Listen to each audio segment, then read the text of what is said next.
La poule brune, elle a plutôt mauvais caractère. Bonjour, mon nom est Maurice Doyon et je suis professeur au département d'économie agroalimentaire et des sciences de la consommation. Je suis économiste dans le secteur agroalimentaire. J'ai développé une spécialité là, en économie expérimentale, analyse de politique et également économie comportementale. Donc, comment les gens réagissent dans une situation où on voit que la théorie économique est peut-être pas suffisante pour expliquer les comportements des gens, et c'est là que l'économie comportementale va venir apporter un supplément.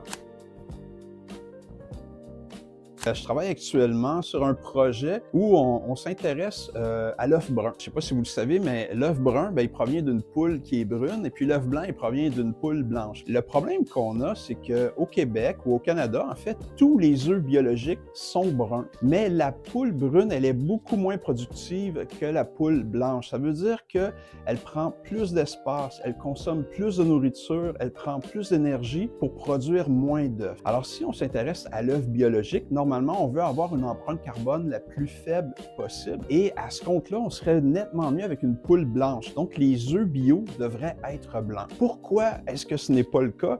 C'est que le consommateur estime que l'œuf brun, il est plus naturel, il est meilleur pour la santé que l'œuf blanc. Or, les spécialistes de ma faculté, les gens en nutrition, les gens en bien-être animal et puis les publications scientifiques nous indiquent qu'il n'y en a pas de différence entre un œuf brun et un œuf blanc. On essaie de voir qu'est-ce qui pourrait faire que le consommateur accepterait qu'un œuf bio soit blanc. On a fait un sondage à l'échelle du Québec. Si on demandait aux gens, qu'est-ce que vous pensez de l'œuf brun versus l'œuf blanc? Et puis, ce qui est ressorti, c'est ce que la littérature nous disait, c'est que les gens disent l'œuf brun, c'est tellement mieux que l'œuf blanc. Après ça, on s'est dit, si on leur faisait un traitement d'information, donc il y a un groupe d'individus au Québec qui ont reçu le questionnaire où on leur donnait une information assez précise, basée sur des scientifiques de ma faculté et d'ailleurs, pour leur dire, en fait, écoutez, voici l'œuf blanc, il est meilleur que l'œuf brun au niveau environnemental, et pour le reste, c'est la même chose. On voulait voir, est-ce que ça, c'est suffisant pour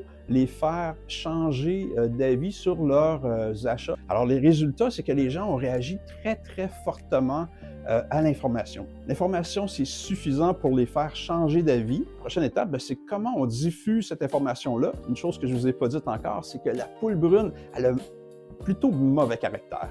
Alors, les producteurs préfèrent nettement travailler avec une poule blanche qu'avec une poule brune qui a mauvais caractère.